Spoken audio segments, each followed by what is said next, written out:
CEO 리포트 9월 5주차. 안녕하세요. 웰스기업연구소 정원일 소장입니다. 자, 오늘 CEO 리포트는 첫 번째로 근로자 1인당 노동비용이 월 530만 원 이상이라는 결과를 제가 알려드리고자 하고요. 자, 두 번째는 지금 코로나19 때문에 재택근무를 많이들 하십니다. 네, 재택근무가 업무 효율과 직무 만족도에서 상당히 좋다는 의견들이 있어서 향후에 코로나19 이후에도 이게 지속적인 고용 문화가 될지 한번 지켜봐야 될 것 같습니다. 자, 그 다음 마지막으로요. 아마 많은 대표님들이 궁금해하시는 소식일 수 있습니다.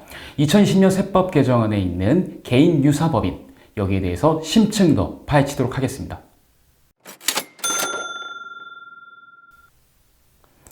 자, 첫 번째 소식입니다. 근로자 1인당 노동비용이 월 534만 1천 원이라는 연구 결과가 나왔습니다.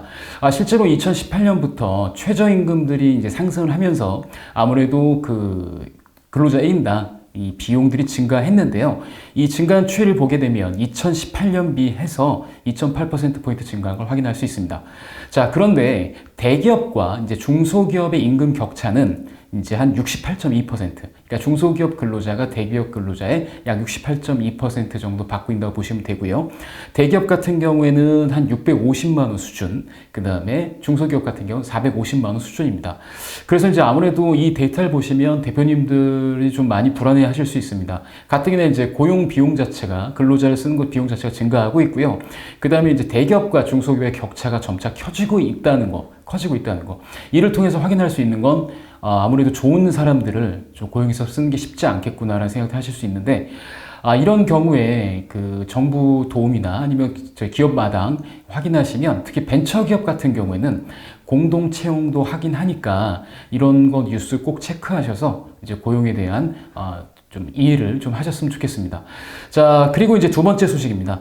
재택근무 업무 효율과 직무 만족이 높다고 합니다. 그래서 아마 코로나19 이후에 정착 가능성이 상당히 높은데요. 특히 전체 기업 중에 재택근무를 운영하고 있는 기업이 무려 48.8%나 되고요. 그 다음에 규모별로 봤을 때는 300인 이상이 51.5, 그 다음에 30인 미만이 약 44%. 그래서 중소기업이나 대기업이나 비슷하게 이제 재택근무를 하고 있다고 보시면 되겠습니다. 그럼 재택근무의 이제 그 효과를 보시게 되면요. 가장 큰 효과가 아무래도 감염병 위기 대처 능력 강화라는 측면이고요. 두 번째가 이제 근로자의 직무 만족이 증가했다고 합니다.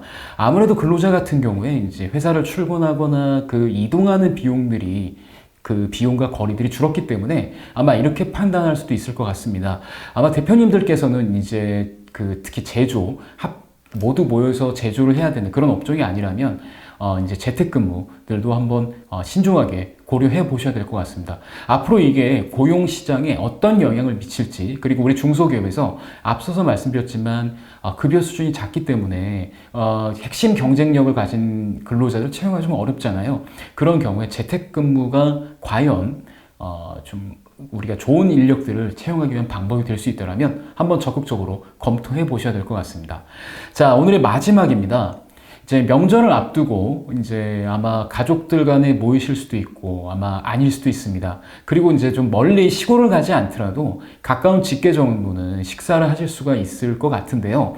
특히 이 가족 기업으로 구성된 대표님들이라면 주식 지분 비율을 다시 한번 고민해야 될 시점이 아닌가 싶습니다. 2020년 세법 개정안에 따르면 개인 유사법인의 간주 배당 소득이 과세가 됩니다.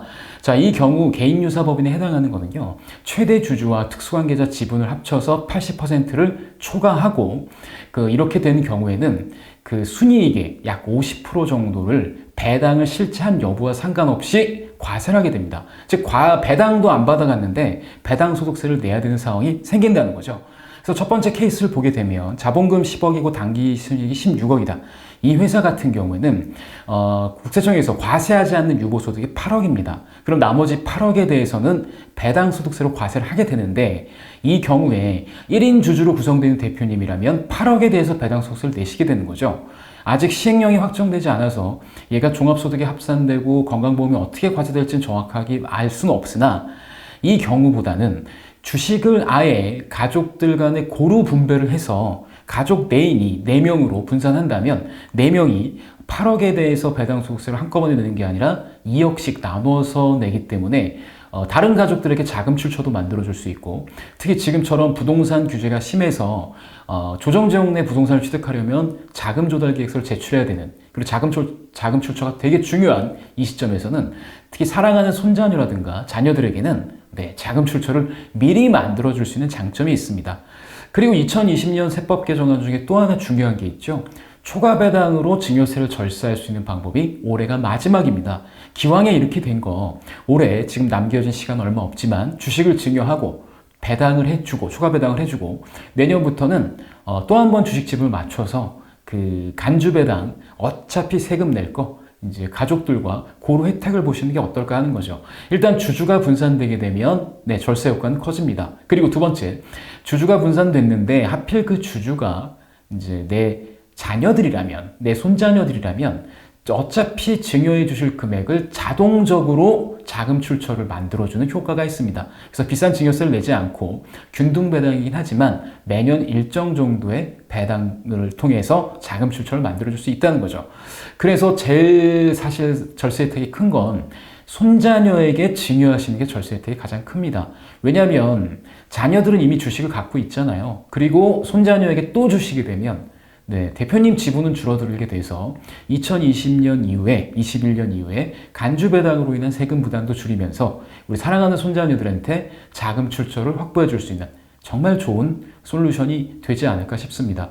그래서 지금은 정말 전문가와 앞으로 상의를 하셔야 되고요. 남은 3개월 어떻게 운영을 할지 저희 웰스기업연구소와 함께 상담을 통해서 이제 미래를 준비하시면 어떨까 합니다. 자, 아무쪼록 더도 말고 계속 행복할 수 있는 한가위가 되시길 기원드립니다. 마음은 가까이 있죠. 몸은 멀리 있지만. 그래서 이럴 때 따뜻한 전화 한 통 지인들에게 돌리시는 것도 좋을 것 같습니다. 웰스기업연구소에서 추석 좋은 명절 되시라고 다시 한번 인사드리면서 여기서 마무리하겠습니다. 안녕!